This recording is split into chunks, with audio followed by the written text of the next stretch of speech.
Welcome to this session. For this session, we have Paulina Sosa, and with the topic, is that RGV? Awesome.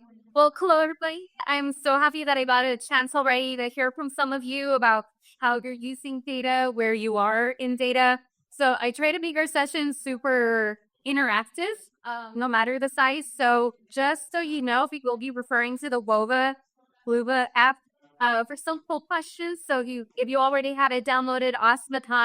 We can ask those questions as we go.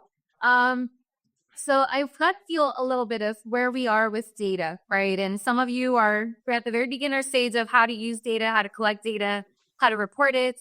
Others are at a more maybe intermediate advanced stage. And so we're going to talk about it from a very overarching perspective today. But really the goal is to give you some free actionable insights on how to use data for the work that you do in your nonprofit, in your small business, and how to move forward beyond today's session. So it's meant to be a very practical session that you can take away with tools. As I said, we are also going to be developing a strategy together. So if you haven't, I think we have some with y'all and haven't grasped this yet. So this is our little mini data plan that we'll be working on.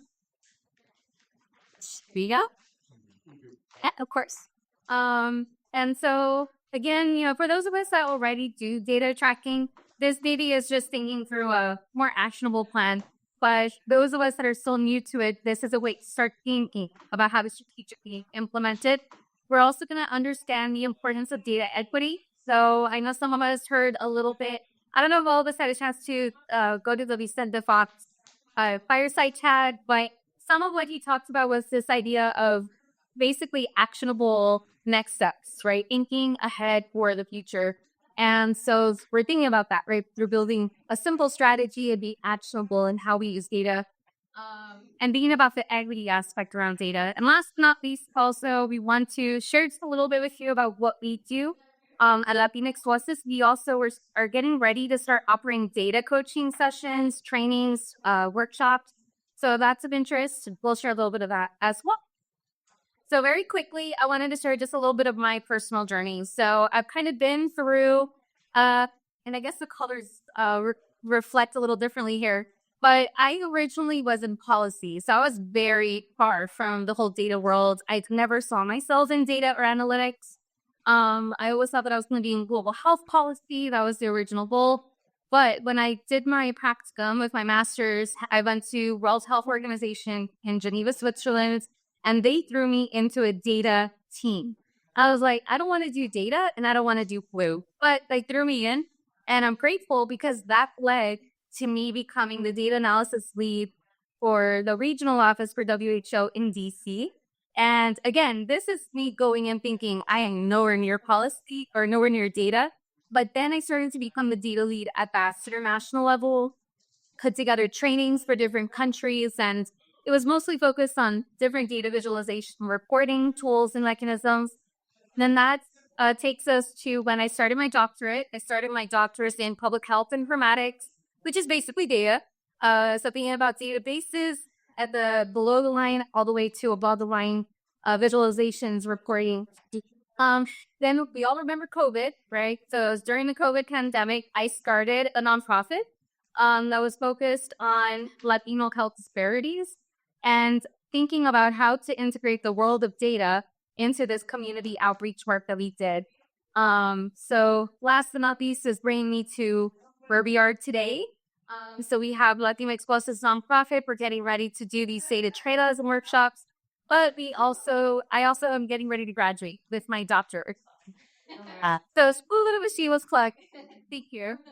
But what's really awesome is that with my dissertation, I was also able to create a framework for data and thinking about how to strategically use data in the work that we do, whatever that work is, right? And so that framework I'm going to share with you a little bit today as well, but we're just going to talk about it from a very beginner standpoint.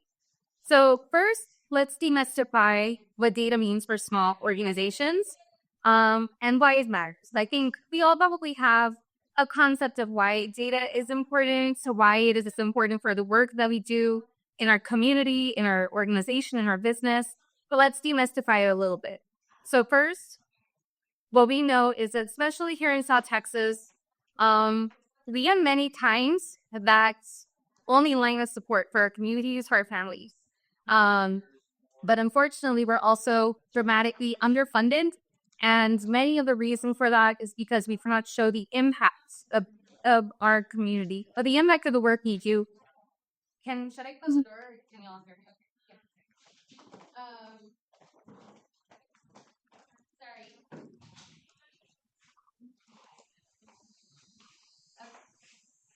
It was probably but it was probably.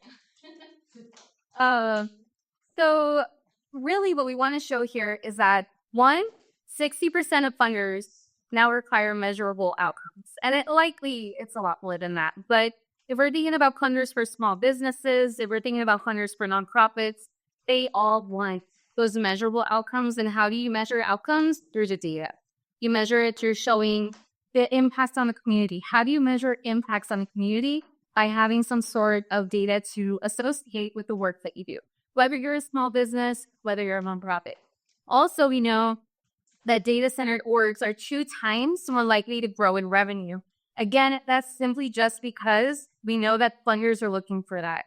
If you do amazing work, but you can't prove it through the through your stories, you can't prove it through the data that you are showcasing, no one's going to know what you're doing. Right? Maybe you know, maybe the families know what you're doing, but no one else knows. And we're talking about funders, right? So it's important to have it. Another big thing here is what counts as data. So I think many times we think that data is this kind of scary spreadsheet with a lot of numbers, and it's a little intimidating, right? But it can come in a number of forms. So first and foremost, we have the form of event sign-in sheets. How many of us have had to use event sign-in sheets for something, right? All of us, right? Whether or not you're in data, you have to use that. That is a form of data.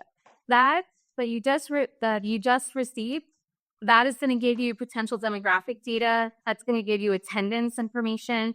That's going to give you information to give to funders, right? We're going to say, hey, we hosted 10 events and we had five people from the community show up. We had 100 families attend. Whatever the number is, that helps your case with a funder.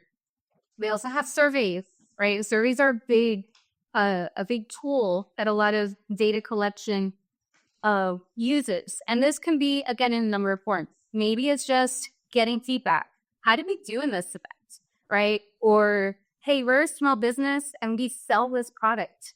What do you think about our product? What is your feedback on the product? That's going to help you improve moving forward. We have testimonials. So we're thinking stories, right? Client feedback. We're thinking stories from families that you might work with. We have social media engagement, right? So statistics from Instagram, from Facebook, from different social media tools that you might use. And then last but not least, budget reports. All of us, if we have a small business or a nonprofit, all of us have budget report. It's inevitable, right? You need that to file your taxes. You need that to show to funders when you apply to a grant, when you apply to a loan. You need a budget report. So all of these are different examples of what data can look like, and they're all equally important. So the next thing, and I know some of you said data feels hard, data feels intimidating sometimes, and I think many times part of that is just because, part of the reason why data might feel hard is because maybe data has the time, right? And in many cases, that can be true, but how do we make data work for us, right? Another one is maybe you don't have a data team. We're a small nonprofit, we're a small organization, we're a small business, and I'm the only person. I can't do data and do outreach and create the products, you sell the products. So we don't have a data team, so that's another big reason. And then we don't know where to start. So that's another big reason. Data can feel like this huge, intimidating monster in some cases. So how do we break this down? Whether or not you have a team, whether or not you have the time, how we make data work for you and for the work that you do. All right. So next, we want to start thinking practically, right? We want to think about practical tracking methods. how do we introduce those low-cost tools? Some of you might use this already, right? And then I'm going to share a little bit of other tools that maybe do have a cost associated, but maybe they're a potential tool that you can use now or later to think about data collection, visualization, and reporting. So first, I wanted to talk a little bit about easy wins with data. So I wanted to share a little bit of a few examples. So we have before and after track, right? So event surveys, again, that was the example we initially used. So with an event survey, you're going to get feedback, both quantitative, qualitative. And sorry, when I say quantitative, qualitative, do we know what I mean by that?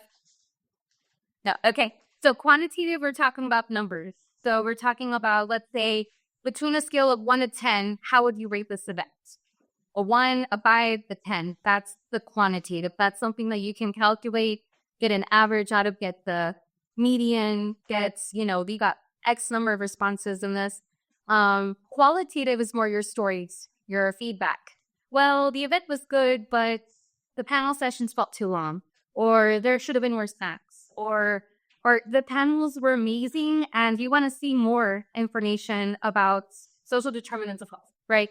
So that's feedback that you can use and you can't necessarily quantify with numbers, but it's still going to help you improve moving forward. So then surveys, you're going to have a mix. Then you have focus group sessions or one-on-one sessions with people, right? And you're going to get maybe a quote that you can use in a funding report, or a quote you can use for your website, or a quote you can use for a campaign, right? So you have different things that you can pull from a focus group. Instagram posting engagement. So social media naturally gives us analytics to use. What does that look like, right? So maybe you posted one post that got 1 million likes, and maybe you posted another post that got 5. So what does that data tell you? Well, they really liked this other post, so how can I do more like that, right? So this is kind of just before and after. I wanted to give you some of my examples as well. So in our tour, we did a national tour across 26 cities, and we did one-on-one interviews and focus groups across every one of those cities. What did that give us? It gave us key health priorities that families in different cities, all the way from Miami, Florida, to San Diego, California, and Brownsville, Texas, what are their health priorities? And that laid the foundation for now our Latinx health program. So that's an example of how we use all of this information that we've got from those one-on-one sessions to build a program that we didn't even know was needed. Right. So that's just a very hands-on example. We also do a lot of partner surveys. We do a lot of partnerships with different organizations. And so what we saw is, some of them voted to change meeting times or to offer different kinds of services like professional development for partners. So that helped inform us on what we can improve and do better moving forward. So, but any questions about some of those easy wins and what that kind of can look like or what that feels like? And I realized too that I had a poll question for this. So if you do have the WOVA app, you should see it, I think. I did see a couple. You did? Okay. So it should be the first one. If it's easier to just go through all of them, you can do that as well. But the first question was, how many of you collect data regularly? And then how many of you regularly use the data you collect? So that's our first poll questions to kind of get to start thinking about that. But any thoughts based on those questions or any questions on this slide? Not yet. Okay, awesome. So next, we want to talk a little more of the specific tools you can use. So we're getting a little more practical here. So we wanted to give you free and or cheap tools that you can use, right? So the first one is Google Sheets.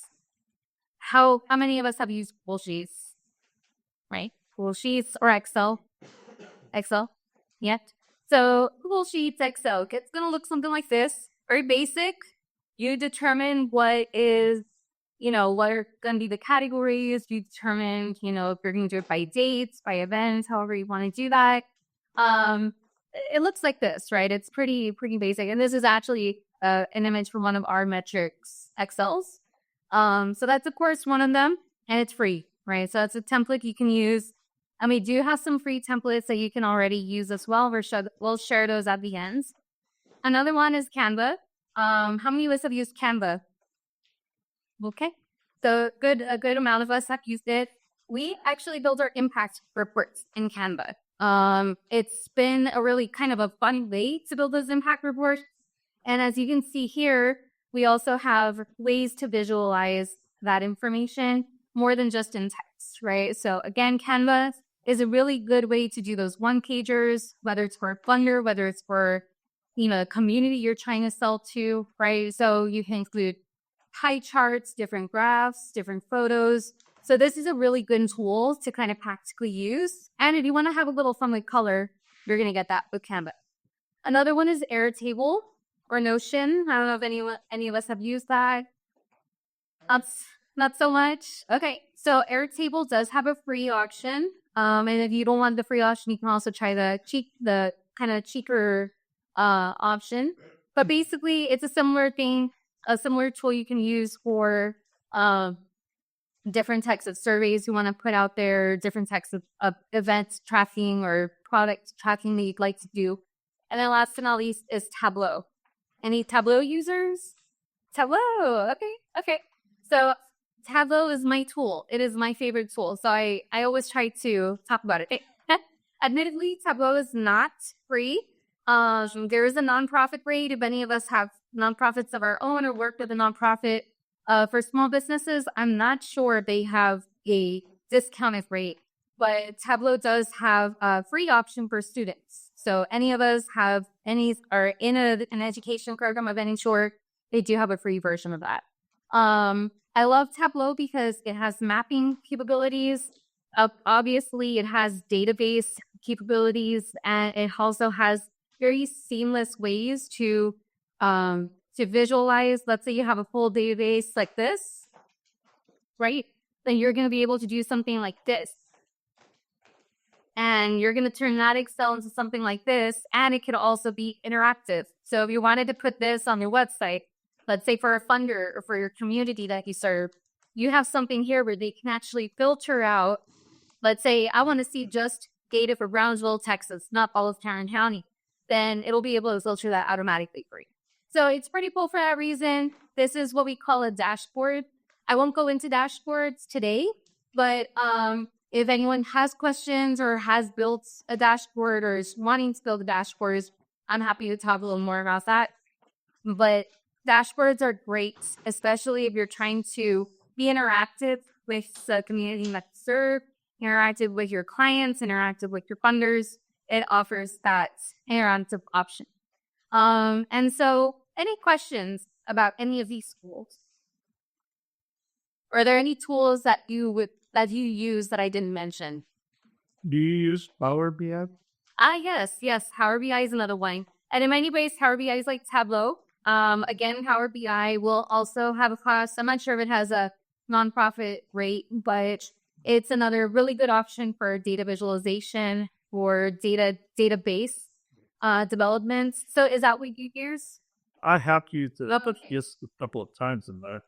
Yeah, it's fairly similar to Tableau. Yeah, but it's a nice tool as well. I've enjoyed using it. The free option. Does it have free option? Okay, so there you go. You can have free option on Microsoft ES. I know one other thing that's nice about ES. I know every time I say ES.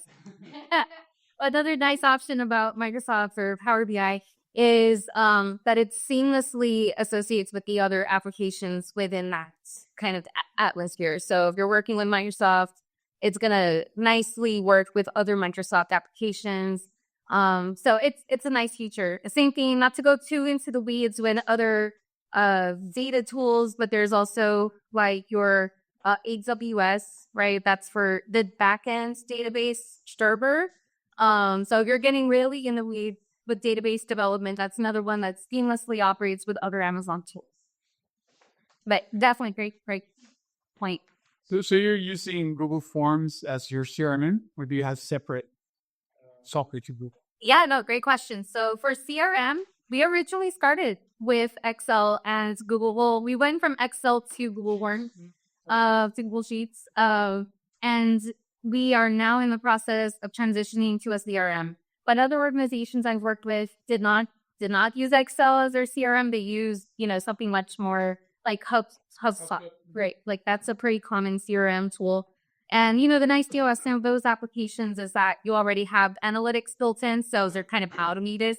So you don't necessarily have to pull this and do a dashboard of your own. It might give you its own, but it won't be as pretty. But it'll give you something, right? It'll give you those automated. But yeah, that's a great question. And one thing I'll say too about using, actually, do we all know what a CRM is? Okay, so CRM is a customer relationship management. And so basically that means that, let's say all of your clients or all of your partners or all the families that you worked with at an event are part of your, let's just call it an Excel, your database, and you have all of their information and you're able to easily communicate with them. So it'll be like let's say your newsletter, that's how you send those newsletters out, right? So, and you won't go into newsletters, but that's a whole other world too, right? There's a whole other suite of apps and tools to use for newsletters and even website analytics and tools. So another great point. And one other thing I'll say, Excel is kind of like Excel or Google Sheets is going to be your free and absolute kind of, I don't like using the word basic, but base levels, that's a better word, base levels foundation for building anything, right? So if you're like, well, we're just getting started. We don't have very many people to add to our list. This is going to give you that free and easy option to get that up. Awesome. So hopefully everybody has their little mini data plan. Really what I wanted us to think a little bit through was, what is one thing you would like to track or one thing you already track, right? So I guess with a show of hands, how many of us are already doing some form of data tracking, whether it's directly or in your organization? Okay, so it's a good amount of us. Some of us are not doing any data tracking yet. So for those of us that already do tracking, I want you to kind of think about maybe what are you tracking right now, and maybe what's one thing you can improve, or what's one thing that you want to add to your current list. So just to give you an example, maybe you already track event attendance, you already track, all of these budget statistics. Maybe something that you can add is something qualitative, right? How do you want to start tracking feedback from participants, just as an example? Or how do you want to start tracking outcomes, right? Maybe you have your list of outcomes for the year. You know that you want to increase outreach to the community by 50%.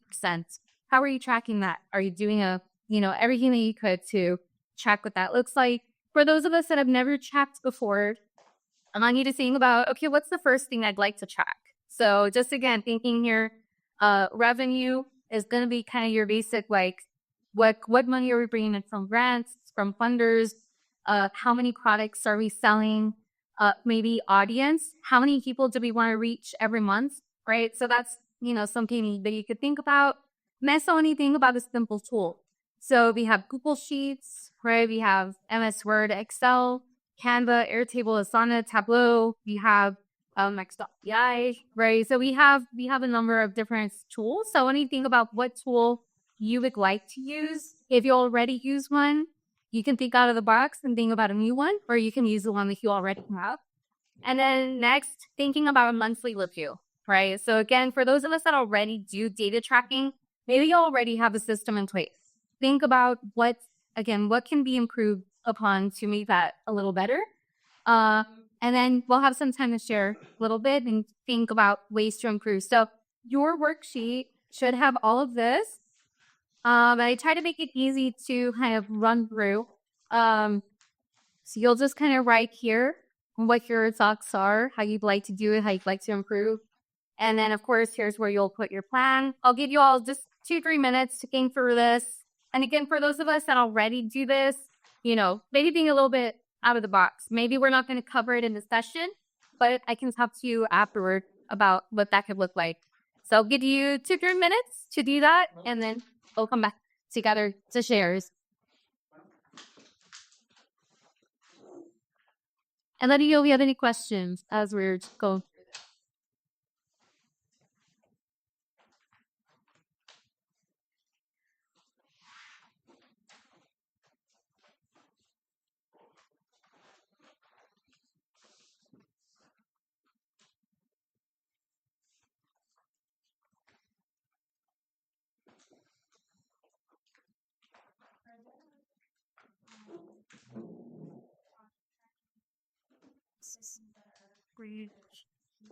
Yeah, there are some systems. So for project tracking, so Airtable, of course, is one that I use. I know Asana, Monday.com. Asana does have option.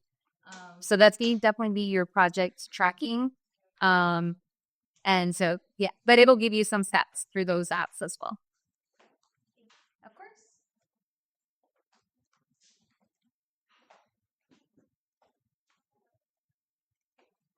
And I know we probably won't have time to finish this, but it'll give you a little something for later.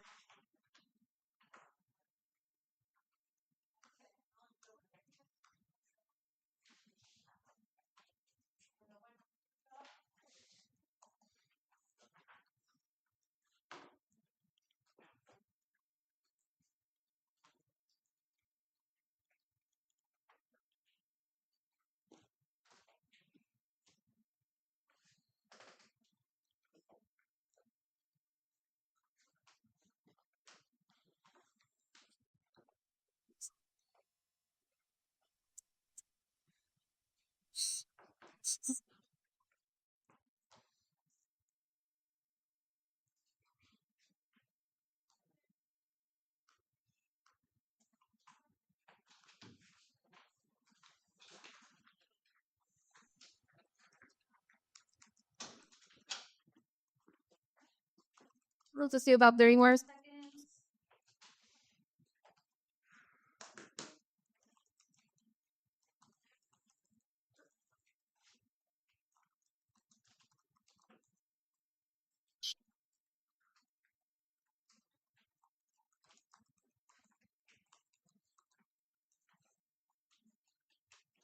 Okay. So any initial thoughts on, maybe one thing you'd like to check or one tool that you'd like to use or add to your repertoire?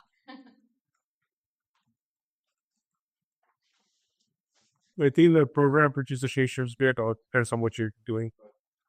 We like to do stuff whenever we, go to a talk or whatnot, put a QR code as a hey, have to download something, and that allows us to know how many people were actually engaged. Yeah, that's a great example. The QR codes, right? There's so many new ways to engage participants. So love that. That's a great one. Any other thoughts on improving or starting? Just to write easy, legible, understandable data for our funders or even our clients. Just some of us understand certain targets or burgers when it comes to data collection and presentation, but not everyone can read it. Not everyone understand it as easily as others. Absolutely. And actually, I think you're kind of segueing us to the next section really well, because that is absolutely right. When we're talking to partners, when we're talking to funders, they are not going to understand the data jargon that we had, right? They don't want to see an Excel. They want to see, give me the top 3 stats, give me the impact, give me a 1-pager with some pretty colors, or just give me some bullet points, right? So it really depends on your audience. And we're going to talk a little bit about that visualization side. So as you can see, I'm kind of giving you the basics of some of the pieces here. But of course, depending on need and everything, that's kind of how we direct our workshops. But the next piece here is to think about the power of data. And I think that we know data is important. That's why you all are here, right? Whether you already record data or not. But we know that it's important for funding, for policy, and for representation, right? And what I mean by that is that without those numbers, we are not going to know your impacts, like we said at the very beginning, which maybe the impacts that you're having in the community is not going to reflect in the funding that we receive. And let's make it even more real. Let's think about healthcare, right? So if there is not enough data to show that the diabetes rate in our community is extremely high, the funding for a certain healthcare initiative to this area to help prevent those diabetes rates is not going to come because they don't see the numbers. They don't see the need, right? So that's just an example of how it impacts the funding. Policy, again, similar. Say we'll use the same example. You may have a very high diabetes rate here in Cameron County, here in Brownsville, Texas. But how is that going to change policy? And nobody knows what those numbers are, right? So if everybody's thinks, oh, well, the data actually says it's pretty low. So there's going to be no policy because nothing needs to change. Everything's good, right? And then representation, making sure that our families and our communities are represented and you can see them with the data, right? And so one thing that, again, for me, coming from a policy background, transitioning the data, I kind of felt the same way. I thought data was just all numbers and it was kind of like this heavy thing. But it's a lot more than that because every data point is a person. It's a story. It's a family member. And they are being represented in the data that you show. So whether you're a small business, whether you're a nonprofit, whether you're a government agency, whether you're working with the health department or you're working with the city, that representation is important, right? For the work that you do, whatever that work is, right? And so I did have another poll question here just to get your thoughts. So why, actually, I think we skipped this one. Why does data feel hard for you and your team? But that is one of the poll questions. And then when's the last time you used data to make a decision? So those are the 2 questions you have right now. I'll move on while y'all are answering those poll questions. But again, this is the power behind the data. So just to kind of bring this to light a little bit, I wanted to share just a little sneak peek into my dissertation framework. I won't go into the details of this. This might look a little heavy, but what I did in my dissertation was focus on advancing equity in public health dashboards. And so this framework really brought together different pieces of data. So it brought together the context, who are the stakeholders involved? What is the political situation in the city? What is the funding situation? Then here you have your data sources, the different flow of data, and then your interventions. And then here we have how you evaluate the dashboard and how you evaluate whether equity is in that dashboard. So not to go into the weeds of that, I just wanted to share really how this ties to equity and how this ties to the work that we do. Also, wonder if there's, oh, there is. PC. The red light? Yeah. No. Okay. Maybe, yeah. Kind of. Well, so this map, this is just an example of one of those descriptive stacks that we use. And what we wanted to show were the states that scored either low or high based on this scoring sheet. And so what does the map show you? When you look at this map, what do you see? Just not knowing the context, what do you read from that? Half of the country something. Half of the country something, yeah, which is true. That actually means that we only scored half of the states. So yeah, anything else that you pull from the colors, Katie? California and Texas are different. Yeah. So, and we see that some states are smaller, some states are bigger, and some of those states were still the same color, right? So when you look at somewhere like New York and somewhere like Alabama or Tennessee, we see that very big difference in population, but they're the same color. So the map is really just to show you that a map of that, a tool like this, a visualization like that, can say a lot more than words can, right? And I think we know that. We all have seen different maps. So equity isn't about having more data necessarily. It's just making sure that it reflects our people and reflects the work that we're trying to do. The other piece I wanted to talk about was data equity. And how many of us are familiar with data equity, that term? So basically, the definition is ensuring that communities, especially those historically underrepresented, which I think we've heard at different sessions in today's panels, means that those that have been historically underrepresented now have access to accurate, complete, and culturally relevant data. What does that mean? It means that now data from, let's say, South Texas is just as relevant and just as robust as an area like San Antonio or Austin. Why do I compare the Valley to San Antonio or Austin? Because they have been doing a lot of data work in those areas, right? So we're making sure that we have enough data to represent our community and that data is not going to influence decision-making, funding, allocation of funds, and action. Now we have actionable data that we can use to make sure that we receive the funds that we need, the extension that we need. So this is something that I pulled from the Census Bureau. Latinos represent 19% of the U.S. population.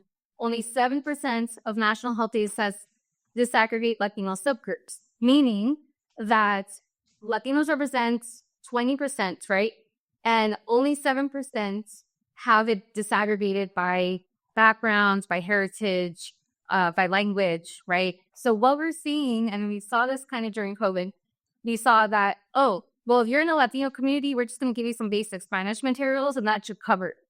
But it didn't cover it, right? It wasn't enough because every Latino community is different and unique and has different dialects. So that's really what data equity means. It means that you have the data, you have the context of a community, and it's enough to give you real actionable steps for funding and policy and change. So without culturally relevant data, Latino communities are invisible in policy, funding, and solutions. And this isn't just for Latinos, any community, really. A community, let's say, we're doing diabetes prevention. Okay, well, if there's not enough data for those with diabetes, we're not going to be able to sufficiently give them what they need, right, to prevent diabetes from getting to more severe state. So that's essentially what data equity means. But any questions on why I'm even bringing up data equity? Makes sense? Okay, cool. So again, why is this relevant? CEOs feel national data does not reflect reality. This came from a listening session. Again, we did a data collection thing with some of our partners, and we wanted to hear from them. Do you feel like your community is represented? And they said no. And that's not surprising, right? I mean, I think many of us feel that way. So data equity asks not just do we have the data, but do we have data that matters for the community that we're serving? For the community that our small business is wanting to build a clientele in, for the community that our nonprofit is trying to increase resources for, right? So again, for places like Cameron County, data equity might mean disaggregating those Latino populations, origin, language, citizenship status, maybe not so much right now, right? But again, thinking about context, what does that mean? Reporting at the county level, not just the state or the national level, making local data accessible to local organizations that can use it. So that's kind of why this is relevant. So any data work that you all do moving forward matters. It matters for the bigger picture in data equity. Any questions? No, sorry. Good. Oh, I was going to ask, which is good CP? Oh, yeah, good question. Community-based organizations. And do we have data equity? So, to put it bluntly, we're not as high as other counties. I did a very small comparison between Cameron and Hidalgo County. Yeah, we're not quite there. We're better. We are much better than we used to be, but we are not quite where certain cities in Hidalgo County, like McAllen or Annenberg, are. And that could be due to a number of reasons, right? But the fact that we're improving is a huge testament to the fact that we're increasing data access. But what can we do to make it even better? Good question, though. Yeah. Well, that's part of why I brought up Cameron County, because we're working on that, right? How are we improving? How did it happen? How did the difference happen? So from my understanding, and don't quote me on this, but just based on the data that I've seen, they have done a lot of data collection, and they've done it with a lot of partnership in the city entities, county entities. They've really rallied together to collect data from families, right? It's not just collecting data from representatives of families, but from families themselves. Cameron County is doing more of that. And, I don't want to dismiss a lot of the amazing work that has happened over the years. But unfortunately, when you compare the data available I'll keep using the diabetes examples, for diabetes prevention, right? So what do we need to know to prevent diabetes? We need to know, hey, what are rates of obesity? What are rates of how close are healthy foods to households? How many doctors are available per 1,000 families? I couldn't find a lot of that information for parts of Cameron County, but I could for that. So not saying that nothing's available there. There is data available. And unfortunately, when you say accessible and available, we're also talking current data. We're not talking 5 years ago. We're not talking 10 years ago. We're talking today. So that's part of that issue. So a lot of that is going to require collaboration and synergy with different data collecting, tools, but also organizations that work with families. Yeah, is it in comparison to the amount of people that they're collecting to the funding they have? So they really get 100 entities to report data, and we're only able to fund and obtain 30, 20 entities. Is it in comparison to that, or are they in their own different realms and spectrums for a even count? Honestly, that's probably a very realistic reason why there's such a difference. I don't know what the funding comparisons are. I'm sure there is a big difference in funding between the two. But funding does what? It hires. Yeah. It hires organizations and hires community health workers to do a lot of this groundwork that needs to be done. And then we don't have the funding to hire people. We're relying on volunteers.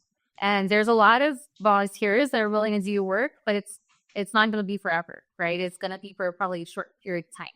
So funding, and it's unfortunately a cycle, right? So you have the data, so now you can get the funding, which gives you access to more data collection and more funding. But how do you get out of that cycle? If we don't have the funding, so how do we get the data to bring in the funding, right? And so that's where that synergy and that collaboration is really going to come into play. But amazing question. Love that. Because now we're really thinking about, again, data is more than just numbers, right? It translates to those real changes that we can see in our families, in our communities, in our households. So that's the importance of the data work you do. Any other thoughts or questions? So this takes me to, why visualizations have power. And I think we know this one, right? It's pretty obvious, but I wanted to just give you an example. We have a data table compared to a graphic, right?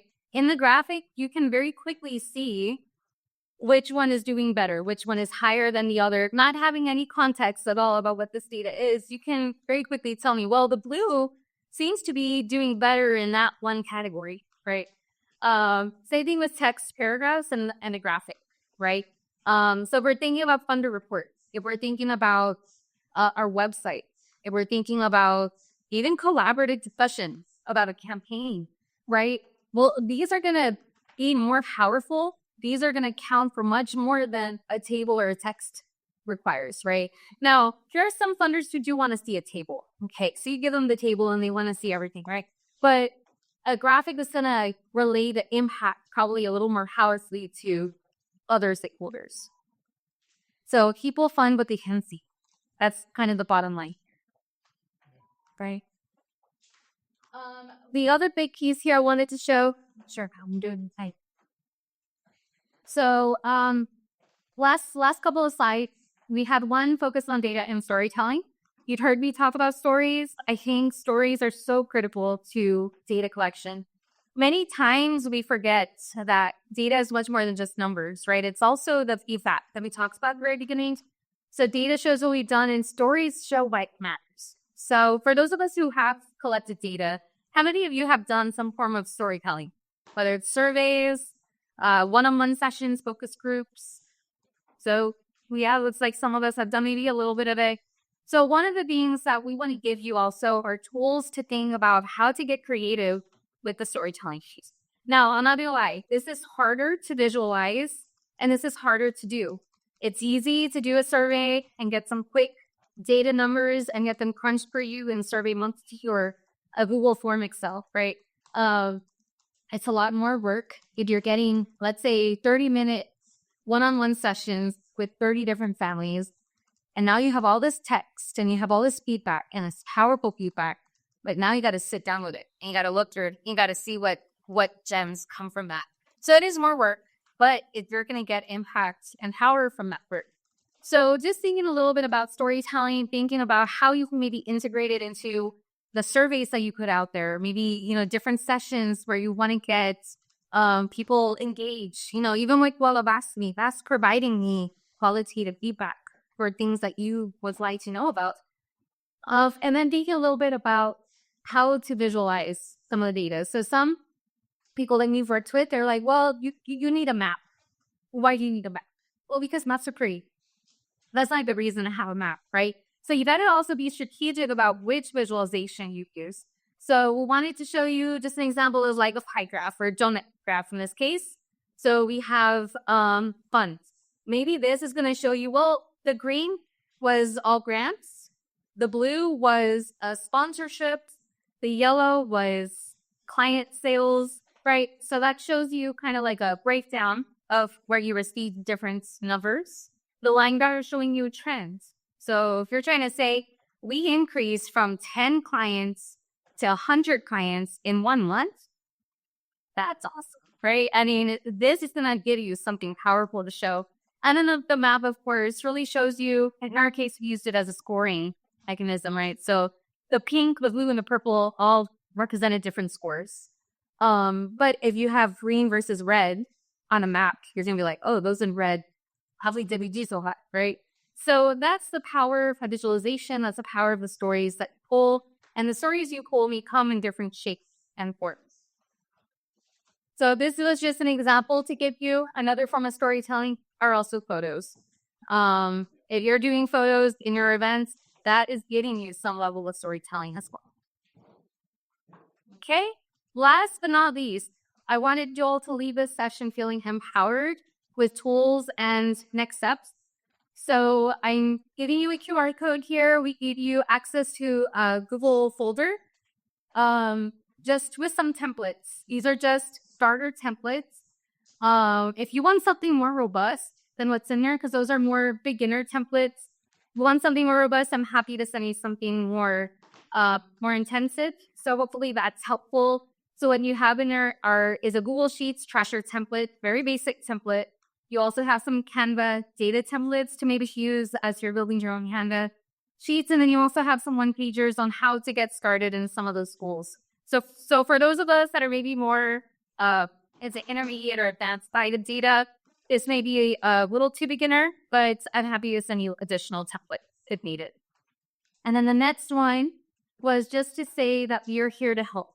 So if you need guidance or help in any of these areas, so if it's building your own dashboard, storytelling strategy, funding reports, general training in data, you want to start from scratch and get into the weeds of what data collection, visualization looks like, we are here to help you. We have posted a number of trainings with all the way from government, city agencies to national entities, though, whatever we can do. And then, of course, everywhere in between, nonprofits, small businesses, we want to help with however we can. So that comes in 2 different forms. It could be one-on-one coaching. It could be a team training or a team workshop.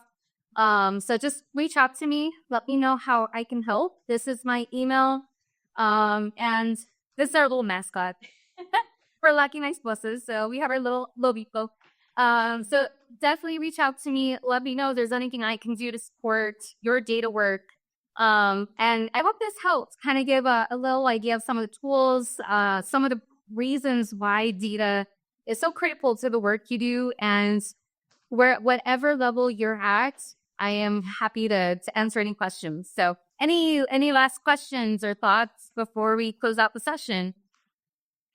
Thank you for the I feel very in the car now and more perform. You're much more comfortable. So people are into your work. We'll see. Good. I'm happy to hear that. Thank you. Presentation. Thank you. I appreciate that. Any other thoughts or questions? I just want to say that I rarely sit at sessions because we're a part of very nice team, right? And we're always running around. But this is why I envision sessions like actionable as buys that you can walk out of the session with something to do and to think about and actually put it to work in your business or your organization, which is great. Congratulations. Thank you. Thank you. Thank you so much. I appreciate that. And it's great to be able to share this. So if there's anything that comes up afterward or maybe while you're looking for your sheets, let me know. One of the sheets I did leave is one of our events that are coming up. So we will be offering another data workshop. It will be like a luncheon in the summer. So if you're available for that, we'd love to see you. Every workshop we offer in the summer will be a different topic. But yeah, hope to see you at future events that we have. And again, if you need help one-on-one or as a team, don't hesitate to reach out. So thank you. I added the link to the resources on your session full one, so you don't have to lay. You scanned it, but you lost it. You don't find it. Perfect. Thank you. Thank you for making it like layman's term relevant. Like, I think for me, I came in here thinking like I have no idea what data is, and then after you explain, I'm like, oh, well, I've done that. I've done a little bit of this, like the book. So it like you said, you'll. Oh, good. I'm so happy to hear that. Thank you for sharing. Awesome. Well, thank you all again. I'll see you around. I think the session is closed, so I don't know if the next panel. The next one we have one at Pro, one in Bahia. Oh. I think. Oh, okay. So yeah, so I'll hang around if you'll need anything. But thank you so much. I don't know what I do here with this. Just close it. Yeah. Okay.